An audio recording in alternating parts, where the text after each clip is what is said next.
Well, good morning, everyone. So,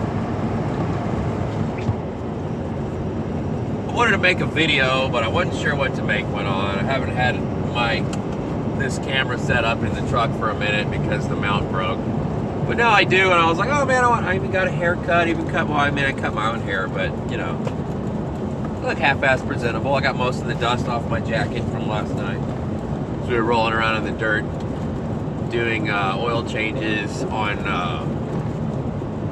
concrete mixers, so I got kind of dirty, but I feel like I look somewhat presentable. I got a new pair of glasses too, so I'm quite excited.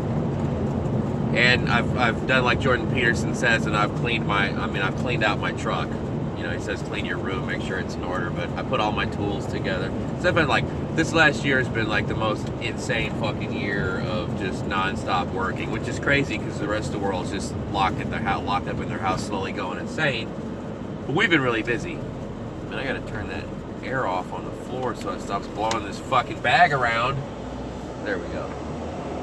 So, I found what I'm gonna make the video about.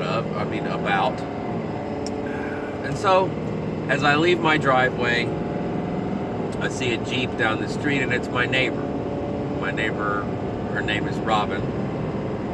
And her husband, his name was Joe, he recently passed away. And I had heard the story of him passing away, and I hadn't got to talk to her about it yet. So I thought I must stop my truck in the street and get out and talk to her. So I did, and the Reader's Digest version of the story is, he got sick, and he was afraid to go to the hospital. And the reason that he was afraid to go to the hospital, well, hopefully most of you, if you watch my videos, you already know why he was afraid to go to the hospital.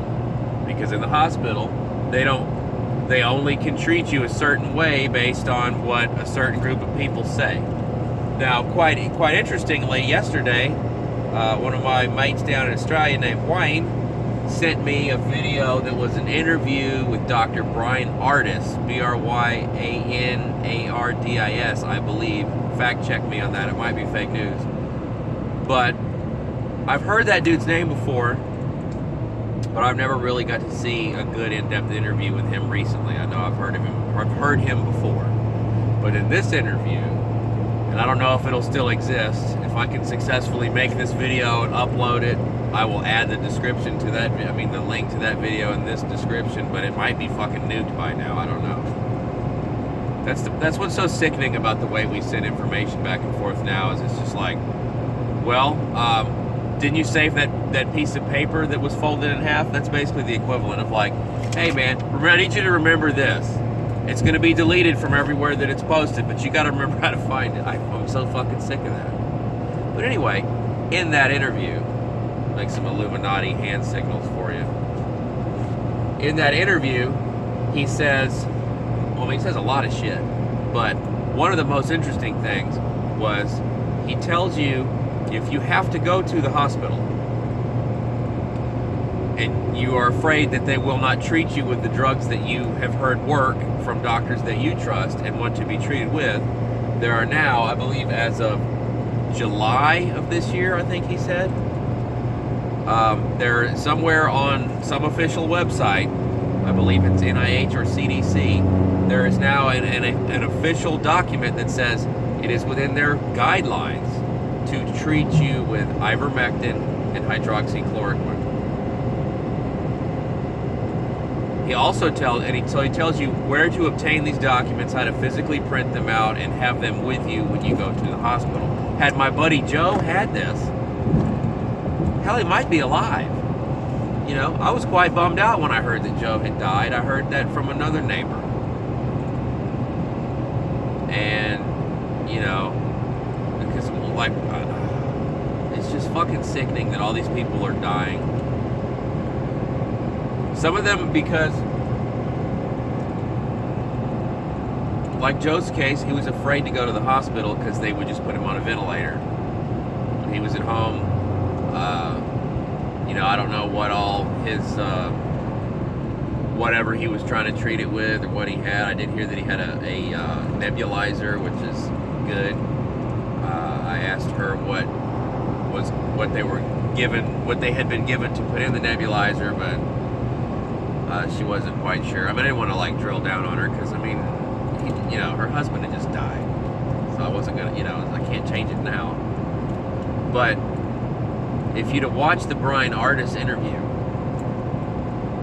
he explains to you where to get ivermectin straight from the manufacturers through doctors and through pharmacies that will process your order and send it to you, and you can skip the part where some asshole at the pharmacy is like, well, I don't like Donald Trump, and somehow in my head I'm equating that to I can't allow you to have this medicine. That's what's the most sickening thing about all of this mind control to me, is they made people hate Donald Trump and populism so much that now anything that goes against the official globalist American empire's policies is pro-Trump. So you want to have a certain type of medication that a bunch of doctors are saying works? Sorry, no, because that's which is such a mind fuck too, because Trump's for the vaccine.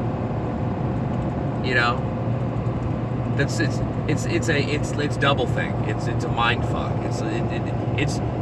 It's almost like a test. It's a test. If you still believe their shit, they know they can tell you anything.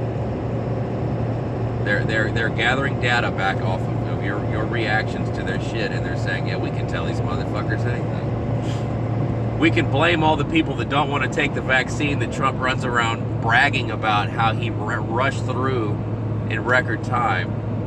We can run around saying the people that don't want that are Trump supporters, and since Trump supporters didn't trust other narratives of ours,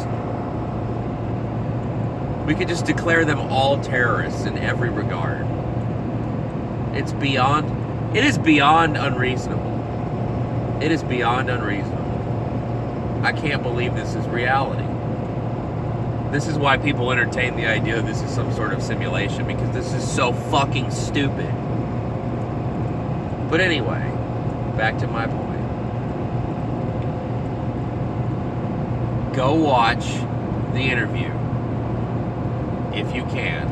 I'm going to attempt, in my limited capacity of technological abilities, to post the fucking link on here. That's going to require this phone to tether to my other phone, or not tether, that's gay, to use the hotspot off one phone to upload it, and then add the fucking link later, because this phone has no service. This is just a bullshit phone. It's a fucking mess. This is why I'm not a YouTuber. But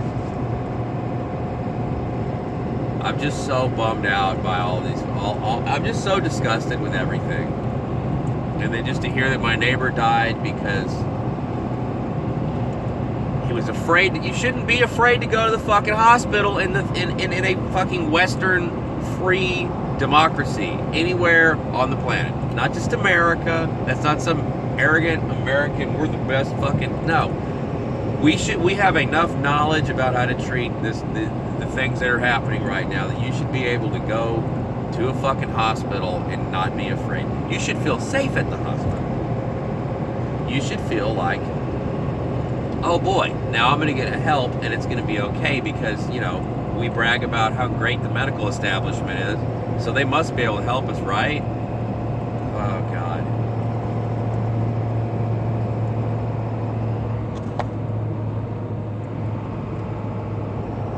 All of these people disgust me. They all disgust me, dude.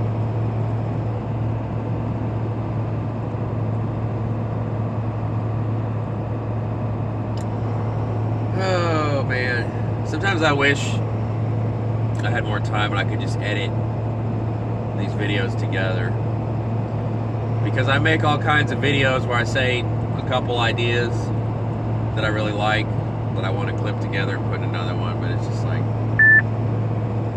there's so many different rabbit trails of where all this bullshit leads, and it's hard to fit the algorithm. Well, you got to talk about just this one thing, and if you don't have titties, you got to have explosions, and it can only be 33 seconds long. It's like, if only we could harness the power of their fucking evil system to free our people. well, whatever. I'm gonna listen to some music.